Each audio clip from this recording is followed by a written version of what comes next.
Flight attendant. Slaps a black woman, unaware. She's the billionaire who can fire her. You're not on the list? Are you sure you're on the right flight? Excuse me. Miss, this jet is reserved. The voice dripped with soft authority polished to a shine, like the private jet behind her. The morning breeze was still cool on the Santa Barbara tarmac, where a sleek Gulfstream G650 sat gleaming in the sun, ready for its cross-country flight to Newark. Crew members moved efficiently through final preparations, the kind of trip where names didn't get questioned unless someone didn't look like they belonged. Naomi Green didn't look like she belonged. That's what Lauren Whitmore saw. Naomi wore beat-up Adidas joggers with a faded drawstring and a loose hoodie with the sleeves slightly frayed. Her afro was pulled back into a puff. She looked like someone who walked into a place without asking permission, but not because she was defiant. Because she didn't need to. She stepped into the jet with a soft thud of rubber soles on luxury carpet, scrolling through her phone without urgency. From inside the cabin, Lauren's brows furrowed. She leaned toward the co-pilot and asked, "Do we have a last-minute passenger?" Ops didn't clear. The pilot shook his head. "Not that I know of." Naomi walked the aisle like she knew every inch of it, which of course she did. But Lauren didn't. Lauren saw a hoodie and sneakers and decided to see a problem. She walked halfway down the aisle and planted herself in Naomi's path. "Ma'am," she said with a smile laced in frost, "this is a private charter, not public boarding." Naomi didn't even glance up. "I know. I'm not sure you do." Lauren's voice tightened just slightly. "This flight's reserved under Meridian Lux Aviation for a confidential client." Naomi slipped her phone into her hoodie pocket and looked her straight in the eye. "I'm the client." There was a half smirk that twitched at the edge of Lauren's lips, like she was holding back laughter. "Do you have confirmation?" "Hey, Lauren," a voice called from the galley. Tony, the junior flight attendant, tablet in hand. "She's on the manifest. Top of the list." Lauren's face didn't change, but something behind her eyes blinked. "I see." Naomi passed her without another word. No head held high, no swagger. Just tired familiarity. She placed her bag overhead, slid into her usual seat, and crossed her legs. Phone back in hand. Eyes down. Present, but not playing. Lauren lingered. Whispered to Tony. "Something's not right. There's no way she's who she says she is." Tony didn't answer, but Lauren didn't need permission to keep going. Some part of her couldn't let it go. Something about Naomi's silence, her stillness, it grated. She straightened her uniform blazer and returned to Naomi's seat, leaning in with professional poise. "Ma'am," she said, voice flat now, "can I see some ID?" Naomi looked up again. Her gaze held a kind of quiet steel. "Is there a reason I'm being asked again?" "Your colleague already confirmed me." Lauren's smile vanished. "Standard protocol." "No," Naomi said calmly, but razor sharp. "It's not. I've flown Meridian Lux 12 times this year, and this isn't protocol. It's profiling." Tony called again, louder this time. "Lauren, we're good." Ops confirmed. "Let it go." But Lauren didn't. "I'm trying to protect our clients," she whispered. "This is a high-security flight. We don't usually have passengers in." "In what?" Naomi asked. Lauren hesitated. "In casual wear." Naomi blinked. "So, my clothes are the threat." "I didn't say that." "You didn't have to." There was a beat of silence that felt too loud. Lauren leaned even closer. "I don't know who you think you are, but this kind of attitude doesn't belong here." Naomi stood up. 2 inches taller than Lauren. Calm, not defensive, but now fully present. "I didn't think I was anybody," she said quietly. "You did." And that's when everything started to tilt. The cabin air seemed to thicken as Naomi stood, her words lingering like static in the quiet. "I didn't think I was anybody." "You did." Lauren didn't back away. Not yet. There was something in her posture, a last-ditch sense of control, clinging to authority like a badge she hadn't earned. She took a breath, the kind people take when they're about to cross a line they think they can explain later. "I need you to step aside," she said low but firm. You can either show me who you really are, or wait outside while we sort this out. Tony stepped forward fast. Lauren, stop. It's done. Let her be. But she didn't stop. Lauren reached out 2 fingers on Naomi's arm. Not violent, but forceful. Like an unspoken command to move. Like she decided Naomi could be directed like baggage. Naomi pulled back instantly, not harsh, but exact. Don't touch me. That should have been the end of it. But Lauren's ego was louder than her instincts. I'm not doing this today, she muttered then. A slap. It cracked through the air like a lightning snap. Open palm, no drama. Just one sharp, deliberate strike across Naomi's cheek. Time stopped. Tony gasped. The older couple in the rear lowered their newspapers stunned. Even the hum of the cabin seemed to pause in protest. Naomi didn't move. One hand on her cheek, eyes steady, breath unchanged. She didn't speak. She didn't react. She just stood there, watching Lauren like a surgeon, watching a wound form. Tony broke the silence. What the hell are you doing? Lauren's voice was breathless. I was trying to get her to leave. She owns the plane, Tony snapped. What, she's Naomi Green, CEO of Halcyon Dynamics, majority stakeholder in Meridian Lux Aviation. That's her jet. Lauren's face drained like someone had cut the power. She's the CEO. Tony nodded. You just put hands on the woman who signs your checks. Naomi slowly lowered her hand. The redness on her cheek was stark, but her face remained unreadable. Detached. Like she'd stepped outside the moment and was now simply observing. Tony turned to her. Do you want to delay the flight? We can report this immediately. Go through security protocol, call HQ. No, Naomi said softly. We're flying. Tony hesitated. She should be removed. No. Let her stay. The silence that followed was no longer awkward. It was heavy. Weighted. She's going to sit on this flight, Naomi said, like she didn't just make the biggest mistake of her career. That'll be worse than any headline. Tony gave a slow nod. Copy. The engines hummed to life as the pilots began final checks. Naomi walked calmly back to her seat and sat down. She didn't pull out a phone. She didn't adjust her hoodie. She simply stared forward, legs crossed, as if the sky itself had to wait for her signal. Lauren stood frozen by the jump seat near the front. No one looked at her. No one came to her side. The co-pilot watched quietly from the cockpit door, arms folded. The older couple turned their pages, but their hands trembled now. The jet lifted off 20 minutes later, smooth, silent. Lauren stumbled through the safety announcement's voice cracking twice. No one corrected her. No one cared. Naomi closed her eyes, not asleep, just silent. Some people mistake silence for weakness. Naomi Green used it as leverage. And high above the country at 40,000 feet, her silence spoke louder than anything Lauren had ever said. Lauren sat stiff in her jump seat, every breath shallow, the strap of her apron twisted nervously between her fingers. Naomi hadn't said another word since takeoff. She hadn't looked Lauren's way, hadn't even shifted in her seat beyond a slow recline and one long blink toward the clouds. That silence, it wasn't emptiness. It was consequence. Tony folded napkins that didn't need folding, rechecked bottles that were already full.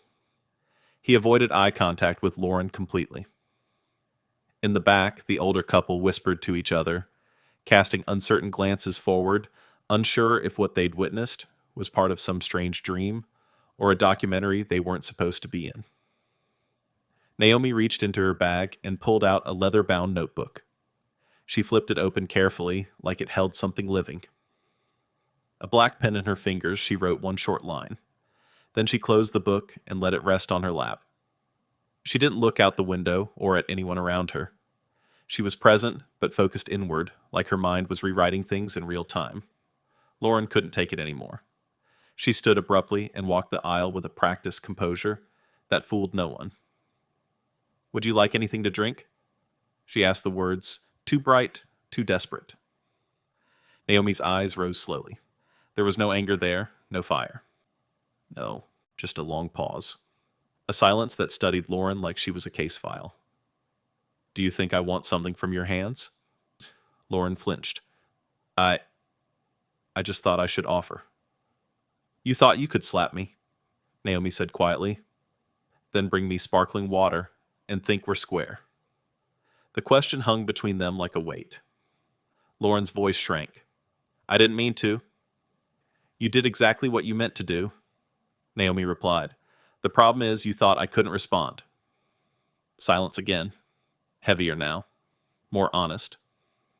I'm sorry, Lauren whispered, barely audible, while Lauren's lips parted. I didn't know who you were. Naomi tilted her head. What if I was nobody? What if I didn't have $1 billion company behind me? What if I was just someone flying private for the first time? She let it sit there. Not for effect, but for impact. You weren't sorry when you thought I was powerless? She continued. You're only sorry now because you think you'll lose something. Lauren looked down. You're right. Naomi turned her gaze back to the window. Lauren walked back to her jump seat. Tony raised an eyebrow as she passed. What did you think was going to happen? I don't know. You know that whole cabin's got cameras, right? He muttered. Every inch, including this aisle. Her breath caught. I forgot. Tony just shook his head. It's already recorded. Naomi sat still, hand now resting gently against her cheek. The sting had faded, but the message hadn't. She didn't need revenge. She didn't need noise. Because silence in the right hands can roar. Captain Rob Templeton appeared at the cabin door, clearing his throat. Dr. Green, may I have a moment? Naomi nodded and followed him down the aisle toward the conference room at the rear of the jet. Tony closed the door behind them. Templeton sat across from her, his posture respectful but firm. I just got off headset with HQ, he began. They confirmed everything. There's no gray area here. Lauren's actions? I'm not surprised, Naomi said, her voice flat. I've flown for 30 years, he continued. I've never seen anything like that. On behalf of the company, we owe you a formal apology. Lauren will be grounded the moment we land. That's not enough, Naomi said, leaning forward slightly. Templeton's expression didn't change. What are you asking for? I'm not just a passenger, she said. I'm the majority shareholder. I bought controlling interest in Meridian last quarter. This jet, it's registered to my holding company. That's not trivia. That's structure. She placed the leather folder on the table. This is what I was reviewing mid-flight. A new equity policy, comprehensive retraining, internal bias enforcement, full transparency in hiring. It was set for Q3. Templeton sat up straighter. I think it's time we push it forward, she said. His nod came without hesitation. You've got my support. Naomi's eyes didn't waver. I know. The moment held not as confrontation, but as clarity. Back in the cabin, the door opened again. Lauren looked up. Naomi walked past her without pause, but just before returning to her seat, she stopped. She turned slightly and said over her shoulder, You don't know who you're talking to? That's the whole problem. And that sentence split the cabin in half between what had been and what was coming. Lauren didn't move. She couldn't. Naomi's words, calm, unflinching, had landed like a judge's gavel. You don't know who you're talking to. That's the whole problem. And with that, Naomi returned to her seat, not like someone retreating, but like someone reclaiming space that had always been hers. Lauren stood frozen near the galley, her hands trembling just slightly, her eyes darting to Tony, to the floor, then to nothing. She felt every eye that wasn't looking at her. The silence wasn't passive anymore. It was sharp, observant, unforgiving. 2 hours left in the flight, but for Lauren, it felt like the descent had already begun. She sat in her jump seat and stared into the polished sink, her reflection distorted by stainless steel. Her mind wouldn't stop replaying the moment the slap, Tony's voice, Naomi's stillness. She thought about the protocols she memorized, the clients she had served, the uniform she wore like armor. But none of that mattered now. She'd built 6 years of reputation and undone it in under 6 minutes. Meanwhile, Naomi had gone quiet again. She pulled the leather folder back into her lap and began flipping through the engineering diagrams. Tony, passing by, slowed just enough to catch the logo embossed on the cover. His brows lifted. Halcyon Dynamics. She wasn't just a CEO. She built things, designed systems. She wasn't just rich, she created value. Tony hovered for a moment, then lowered his voice. Dr. Green, what happened back there wasn't okay. And I'm sorry you had to deal with it. Naomi didn't look up. You didn't do it? I know. Still. She closed the folder slowly and met his eyes. You ever get tired of pretending things didn't just happen? Tony hesitated, then nodded. Every day. Naomi gave him a small, tired half-smile. Then you'll be all right. Just then the cockpit door opened. The captain stepped out and spoke into the intercom. Ladies and gentlemen, we'll begin our descent in about 20 minutes. Weather in Newark is partly cloudy, 64 degrees. Cabin crew prepare for landing. Lauren heard none of that. She sat back in her seat, arms crossed tightly over her chest, staring straight ahead, heart thudding. It wasn't fear, not exactly. It was the sick weight of clarity. Naomi didn't need to punish her. She was letting the system handle that. Still, something inside Lauren wouldn't rest. She stood again, shaky but determined. She walked to Naomi's seat, hands clasped in front of her like a student waiting for a verdict. Dr. Green, she began. Naomi didn't respond. I know you don't owe me anything. But, may I say something? Naomi closed her folder with a soft thump and looked up. I'm listening. Lauren exhaled. I messed up. Bad. I judged you, treated you like you didn't belong. And I didn't even stop to question why I assumed that. Naomi said nothing, just watched. I know I've probably lost my job, Lauren continued, voice cracking, but I wanted you to hear it from me before the paperwork shows up. Naomi tilted her head. What's your name, Lauren? Lauren Whitmore? How long have you worked here? 6 years. Before that, smaller charters out of Scottsdale. Weddings, finance groups, that kind of crowd. So, you've seen all kinds of people. Yes. Naomi leaned back slightly. And still, I walk on this plane in sneakers and a hoodie, and your first thought was, I didn't belong. Lauren lowered her head. Yes. You didn't just see me, Naomi said quietly. You saw who you expected me to be. Lauren nodded, ashamed. I'll never make that mistake again. Naomi's eyes narrowed, not in anger, but in study. You'll have time to prove that. Tony, watching from a few seats away, stepped closer as Lauren walked back. He leaned toward Naomi and whispered, You're letting her keep the job. No, Naomi said without looking up. She's off flights, on immediate leave.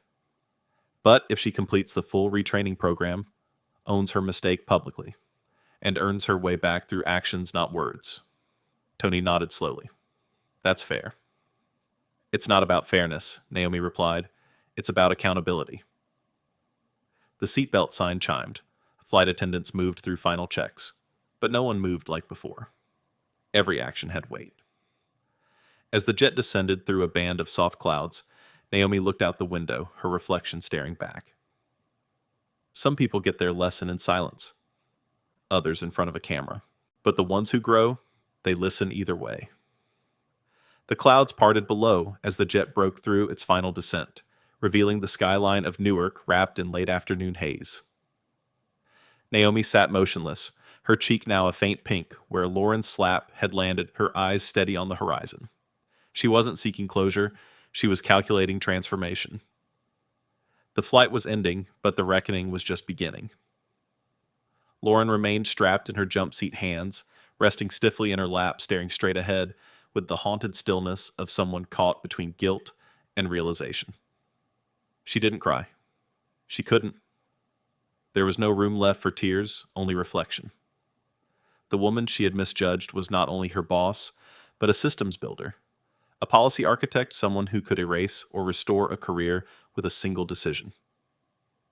Naomi stood when the plane came to a gentle stop near a private terminal. She gathered her things with no rush. No need for dramatics. As she approached the top of the stairs to deplane, she paused. She turned not for spectacle, but for intention. You have a voice, she said, not raising it, but making sure it reached. You work in a place most people never get access to. Use that position for more than just assumptions. Lauren opened her mouth, maybe to say thank you, maybe to apologize again, but Naomi didn't wait.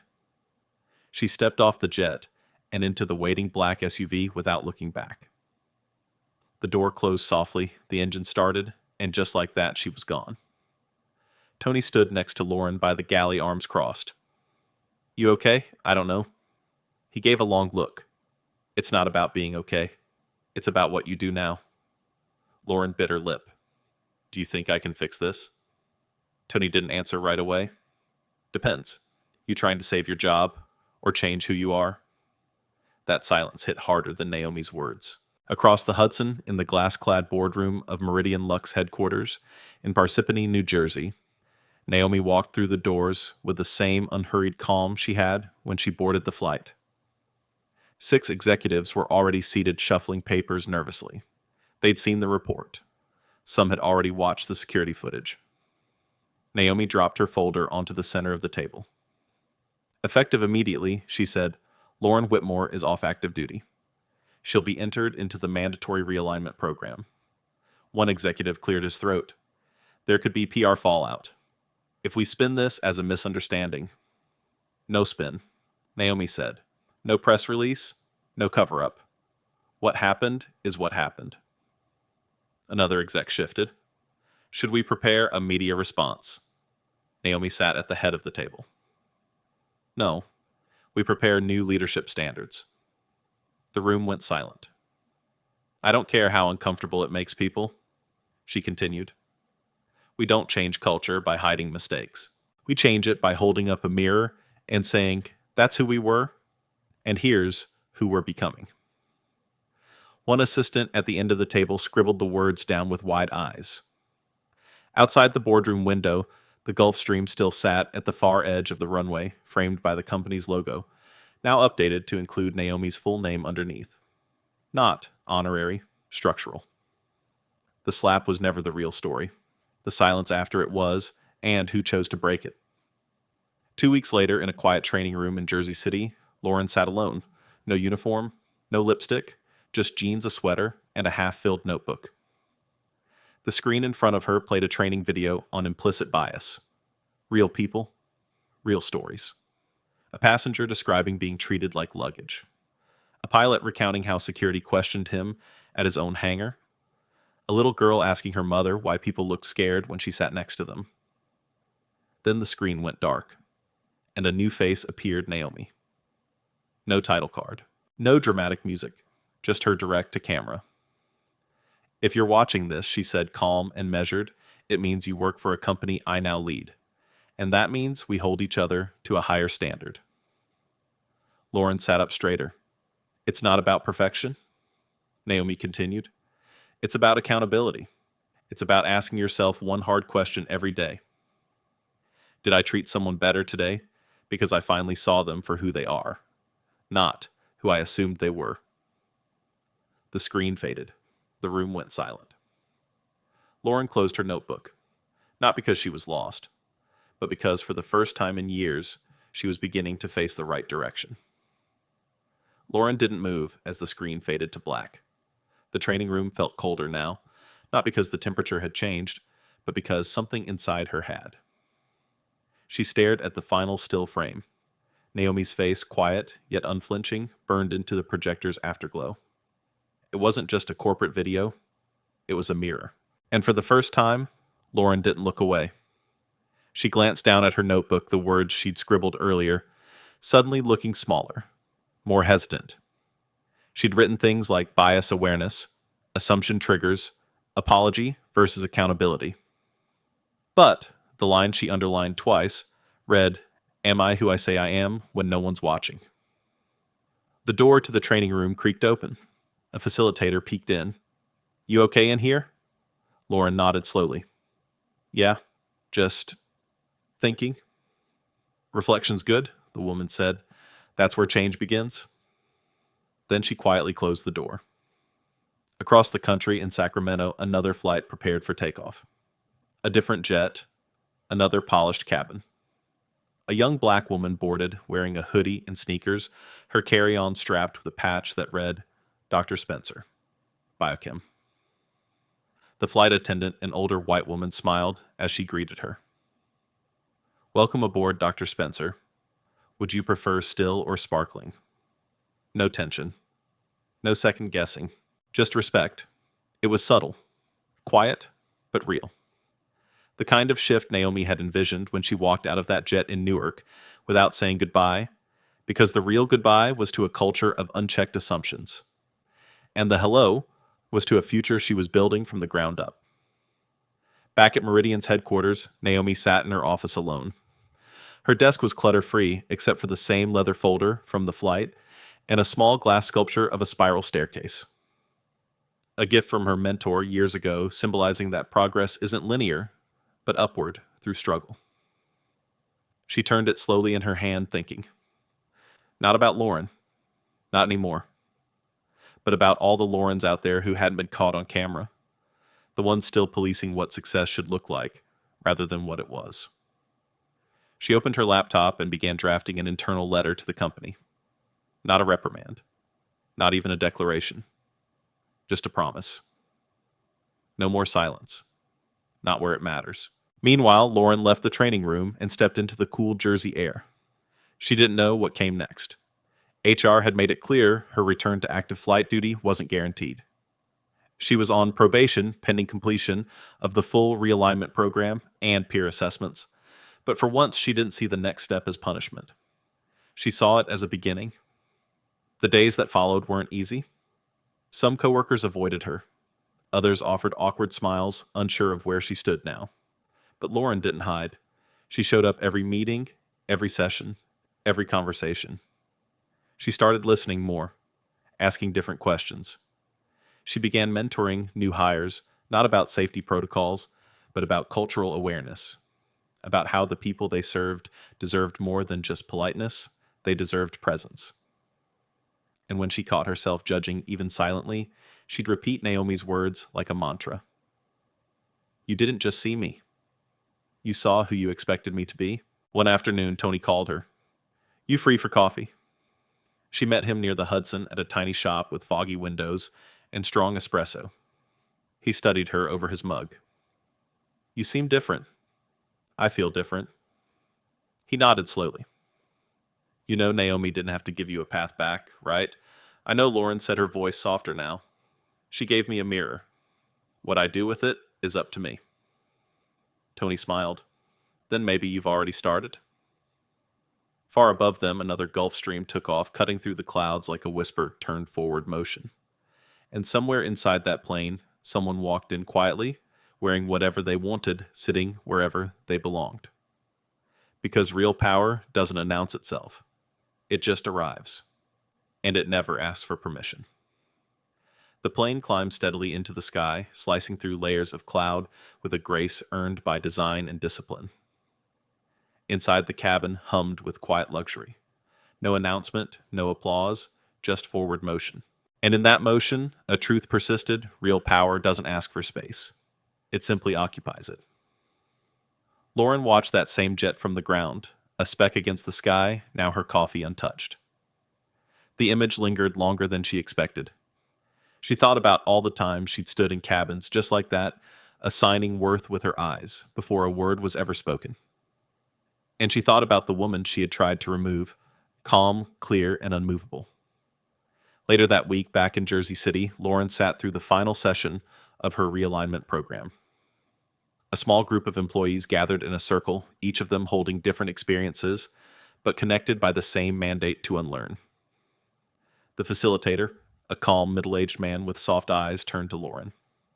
You've been quiet today. She nodded. I've just been absorbing. Would you share something with us? Lauren hesitated. Then I thought I was good at this job because I followed the rules. Memorized the checklists, managed high-profile clients without flinching.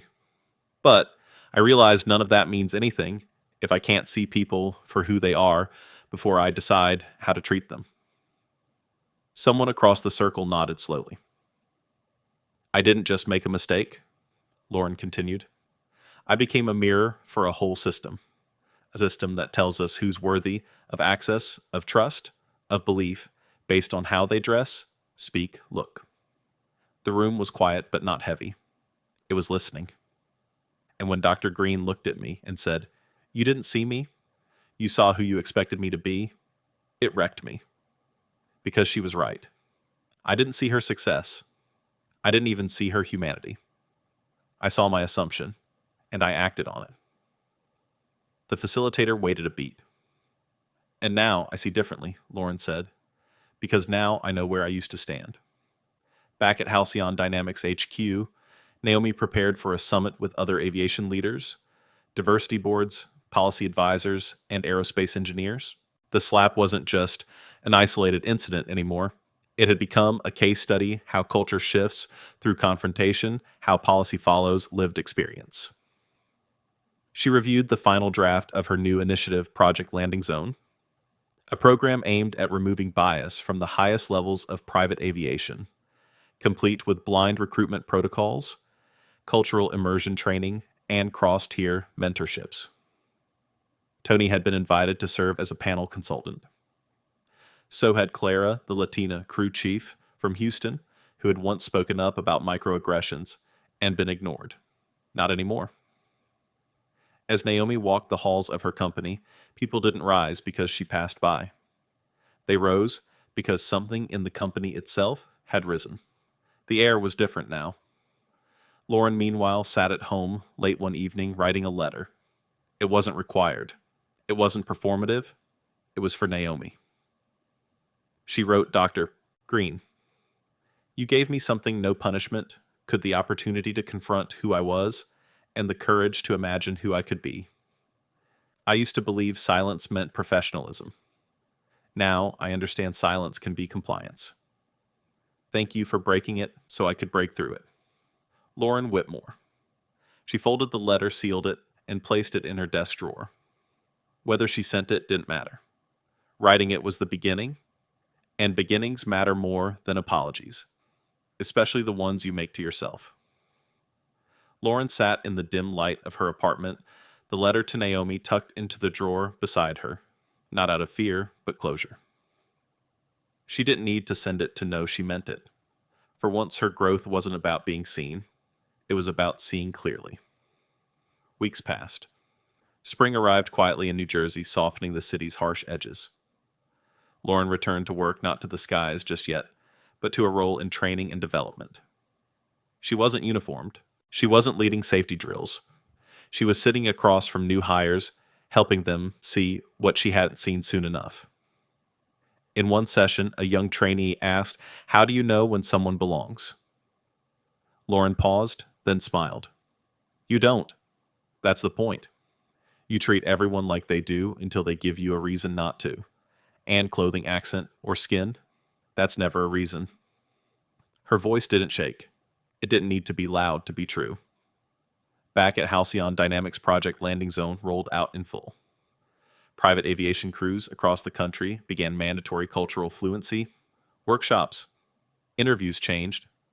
Evaluation forms changed. And, perhaps most importantly, the conversations changed. In one executive roundtable, Naomi stood at the front of the room, beside a whiteboard with 3 words scribbled in black ink behavior-shaped systems. Privilege, she told them, isn't about who gets the best seat. It's about who gets believed without explanation. We're not just rebranding our image. We're redefining how respect functions top to bottom. Someone asked if there would be resistance. "There already is," she replied. "That means we're doing something right." A week later, at a national aviation conference in Seattle, Naomi gave a keynote. No teleprompter, no slides. Just her story. She didn't name Lauren. She didn't have to. "I was mistaken for someone who didn't belong," she told the crowd. "And I let that moment breathe. I didn't retaliate. I listened. I waited. And I acted, but not just to protect myself. To protect the people who don't have billion-dollar companies backing them. To protect the ones who get pushed aside with no audience to hear them." The room was quiet, many taking notes, but some simply absorbing. "When we talk about equity," Naomi continued, "we can't stop at tolerance. We have to reach presence. Real presence.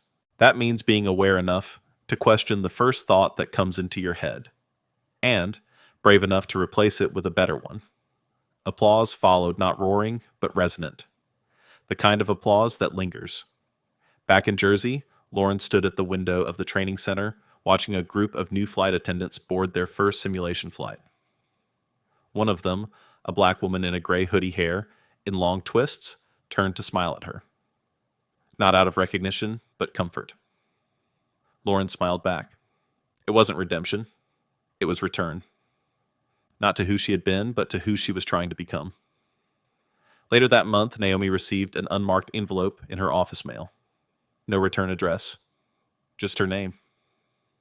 Inside a single sentence handwritten in clean cursive, "Thank you for not yelling. Your silence taught me more than noise ever could." Naomi read it once, then twice, then folded it neatly and placed it in her drawer beside the spiral staircase sculpture. Because growth isn't always loud. Sometimes it's a whisper, a pause, a new decision made in an old situation. On a different jet in a different city, another young woman boarded quietly, sneakers, hoodie, headphones on. The flight attendant, a Latino man in his 40s, smiled warmly. "Welcome aboard. Take any seat you like." She nodded and walked to the front, sitting without hesitation. No one asked for credentials. No one questioned her calm. In that moment, something sacred had shifted. Not the entire system, not yet, but enough. Because the world doesn't change in one slap, one silence, or even one flight. It changes when someone finally listens and chooses to lead differently. That's how transformation flies. Quietly, decisively, at 40,000 feet and climbing. At 40,000 feet,